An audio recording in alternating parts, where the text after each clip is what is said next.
नमस्कार दोस्तों, मेरा नाम है विजय कुमार। आप देख रहे हैं कॉमिक्स पिटारा चैनल को। तो चलिए दोस्तों, बाकेलाल की इस हास्य और मजेदार कॉमिक्स को शुरू करते हैं, जिसका नाम है कम भक्त। आप देख सकते हैं इसका कवर पृष्ठ, जो कि कुछ इस तरह का है। ओके, तो चलिए इसकी शानदार स्टोरी को हम शुरू करते हैं। रानी स्वर्णलता को सर्दी का प्रकोप हो गया। अच्छू अच्छू बू। प्रकोप बड़ा भारी था। राजवैद्य, हुन रानी द क्यों हूं? इस रोग का तो महाराज एक ही उपचार है, गंजे के सिर का बाल। अच्छ अच्छ, वो तो बाकेलाल ही ला सकता है, किंतु महाराज गंजे का बाल कहां से लाऊंगा? तुम चाहो तो अंधे की आंखों की रोशनी भी ला सकते हो बाकेलाल। ठीक है, मैं जाता हूं।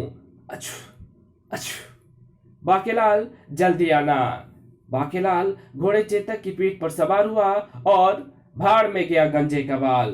चेतक, तू जंगल को चल, नदी किनारे बैठकर ठंडी हवा और फल खाऊंगा। और खाली हाथ वापस आकर जूते। गुर्र। बाकेलाल जैसे ही जंगल में पहुंचा, उसने सुनी एक चीख। बचाओ! अरे, ये कौन चीख रहा है और तू चीख की दिशा में क्यों जा रहा है चेतक? बाकेलाल ने देखा वो भयानक दृश्य। अरे बाप रे, गंजा दैत्य! चेतक छुप जा, मैं तो छुपा हुआ हूं।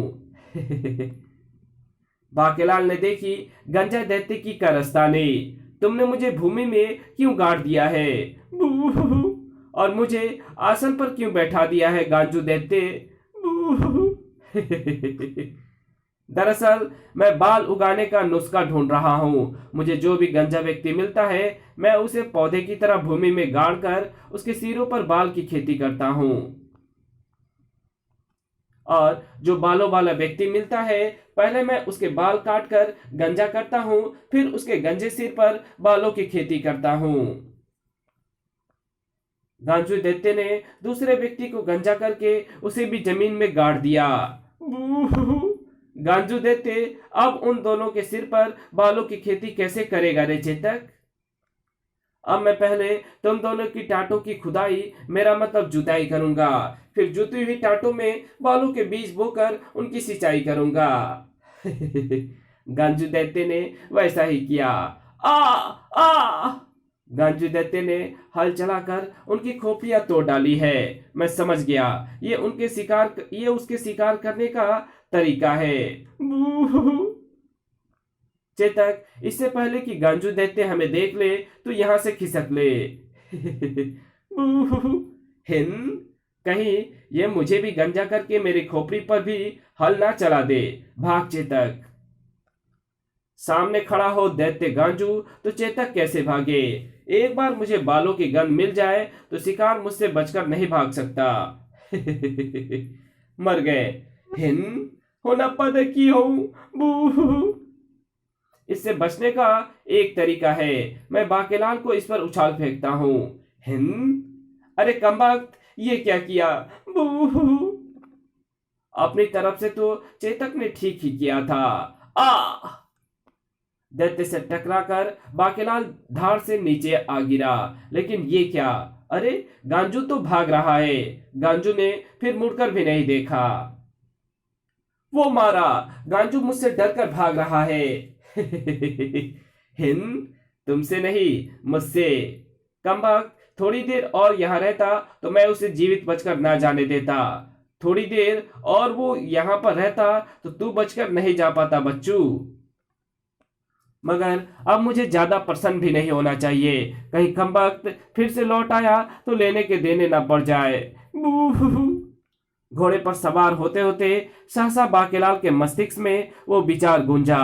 अगर मैं किसी तरह विक्रम सिंह को उस ओर भेज दूं जिस ओर गांजू गया है, तो मुझसे डरा और बौखलाया हुआ गांजू अवश्य देखते ही उस कमबख्त को गंजा करके उसकी खोपड़ी पर हल चला देगा।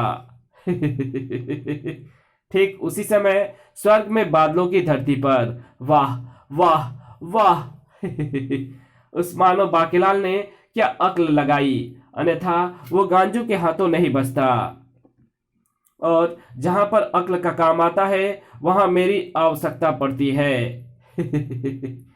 नारायण नारायण! आपने उचित कहा सोच देवता। जहां अक्ल का काम आता है वहां आपकी आवश्यकता पड़ती है, और पड़े भी क्यों ना, आप सोच के देवता जो ठहरे। अरे देवमुनि नारद, आप मुझे आपके बारे में सोच सोच कर बहुत पीड़ा होती है सोच देवता, और दया भी बहुत आती है। ऐसा क्यों देवमुनि नारद? नारायण नारायण। अब देखिए, आप सोच देवता है। प्राणी को बुद्धि का प्रयोग करने के लिए पहले सोचने की आवश्यकता पड़ती है। सोचता प्राणी आपके कारण है, किंतु सारा श्रेय ले जाते हैं बुद्धि के देवता। आपको कोई पूछता तक नहीं। अब आप ही बतावें, भला संसार में आपके कितने भक्त हैं? ये तो मुझे पता नहीं। क्या कभी किसी भक्त ने आपको पुकारा है? सुना तो नहीं। क्या कभी अपनी आरती का स्वर आपने सुना है? अधिक तो नहीं। इसलिए तो मैं कहता हूं कि आप कम भक्त हैं। मुनिदेव, आपने मुझे कम भक्त कहा? नारायण नारायण। मैंने आपको कम भक्त नहीं, कम भक्त कहा। कम भक्त यानी जिसके भक्तों की संख्या कम है या फिर बिल्कुल नगण्य है। ओह, यही कारण है कि आप जैसे देवताओं को निम्न श्रेणी का समझा जाता है, और देवेंद्र की सभा में भी आप जैसे देवताओं को जाने की इजाजत नहीं होती। ऐसे में हमें क्या करना चाहिए? आप जैसे कम भक्तों को अपनी पहचान बनानी चाहिए। पहचान बनाने के लिए जितने अधिक भक्त होंगे उतने ही बड़े देवता होने का गौरव आपको भी प्राप्त होगा। भगवान भी अपने भक्तों के कारण ही जाने जाते हैं। तब आप भी भगवान इंद्र के दरबार में जाकर अप्सराओं का नृत्य देख सकेंगे और सुरापान कर सकेंगे। नारायण नारायण।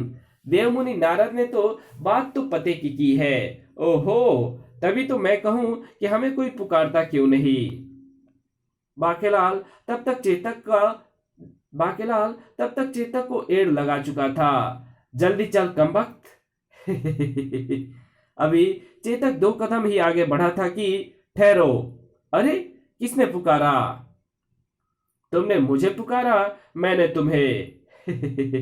मैंने आपको कब पुकारा?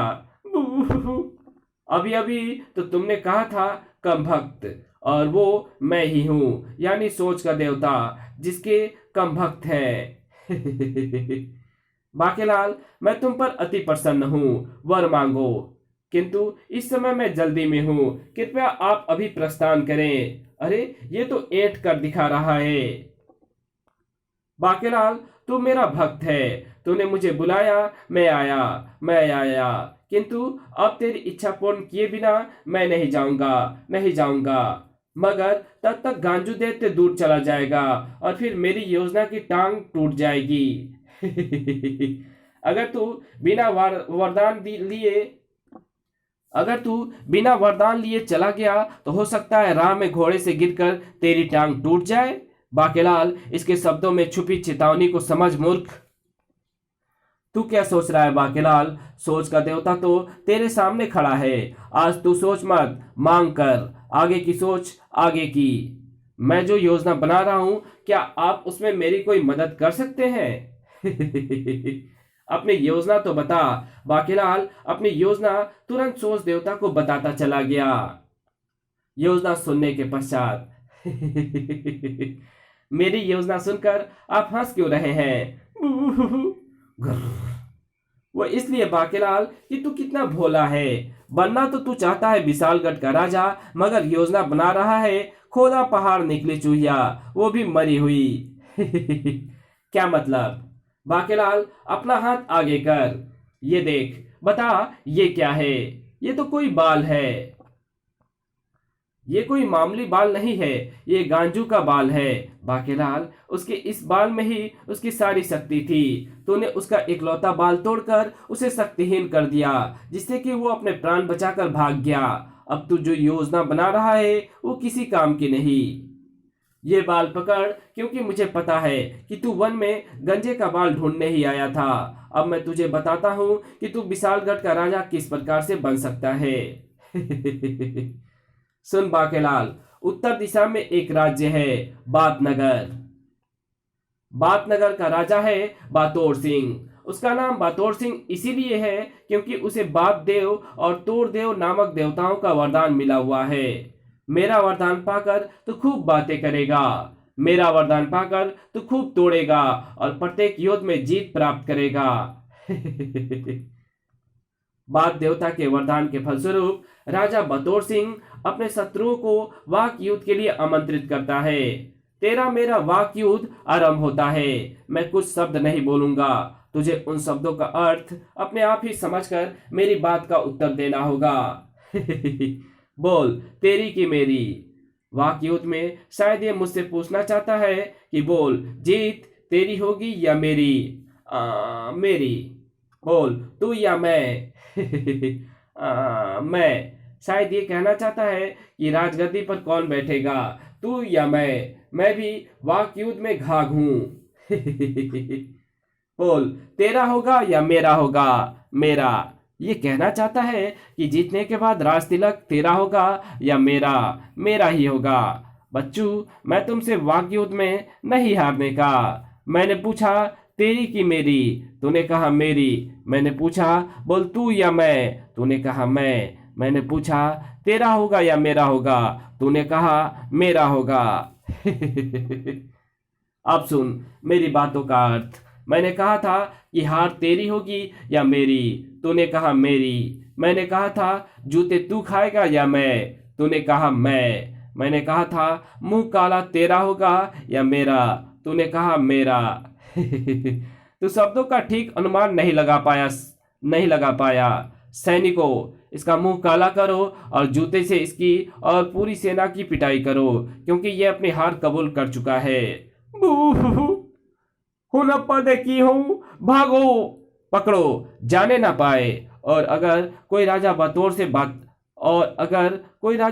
से बात नहीं करता तो तोड़ देवता के वरदान के फलस्वरूप वो उसे तोड़ता है। मेरे हथियार तोड़ दिए, मेरा रथ तोड़ दिया, अब राजा बतौर मेरी हड्डियां तोड़ने के लिए मेरा पीछा कर रहा है। तूने ही तो कहा था कि तू वाक युद्ध नहीं द्वंद्व युद्ध करेगा, अब भागता क्यों है?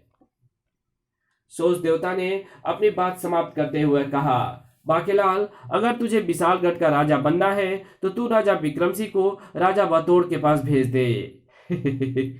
ये सोच का देवता है या षड्यंत्र का देवता? हिंद, किंतु उससे पहले तुझे विशालगढ़ में एक राजा के रूप में अपनी जरूरत पैदा करवानी होगी, ताकि विक्रम सिंह तुझे साथ लेकर ना जाए, बल्कि तुझे अपने स्थान पर राज सिंहासन पर आसीन करके जाए। सोच देवता की बातें सुनते सुनते बाकेलाल कुछ सोचता हुआ प्रसन्नता से उछल ही पड़ा। वो मारा पापड़ वाले को, तो अब मेरी पीठ पर कूदकर मुझे क्यों मार रहा है? गुर्र। हिंद। दूसरे पल बाकेलाल घोड़े से नीचे उतरा और जय हो भोले शंकर की, आपने तो मेरी समस्या ही हल कर दी और मुझे एक शानदार योजना भी बता दी, जिससे मुच्छर का काम इस बार तमाम हुआ ही समझो। बाकेलाल, ये तो कोई बात नहीं हुई। क्यों, क्या हुआ?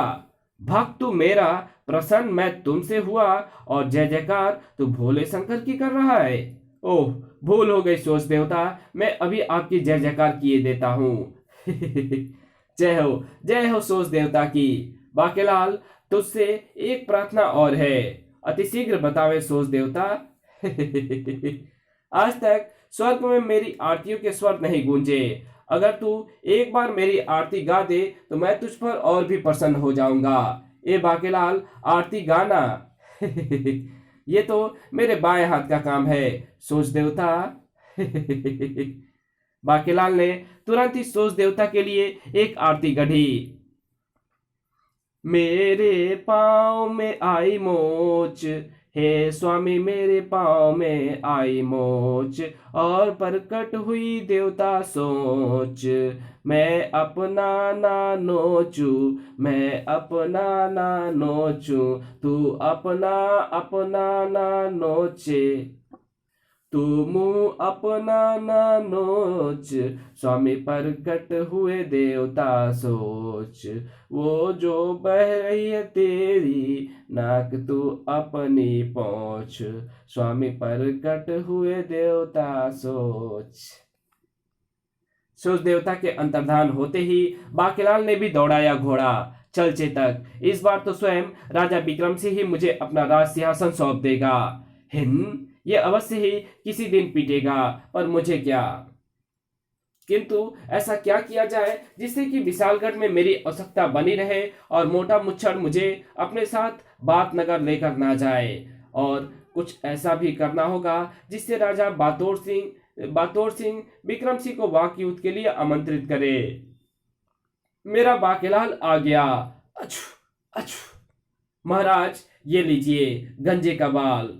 इसका मैं क्या करूंगा बाकेलाल, इसे राजवैद्य को दे दो। कमाल है, ये तो गंजे का बाल भी ले आया। इस कहानी को यहीं खत्म करते हैं। इसके आगे की कहानी पढ़ेंगे इसके पार्ट 2 में। तो मिलते हैं इसके दूसरे पार्ट में। तब तक के लिए बाय। अगर वीडियो अच्छी लगी तो इस वीडियो को लाइक कर देना। चैनल पे नए हो तो चैनल को सब्सक्राइब कर बेल आइकन को जरूर प्रेस कर देना।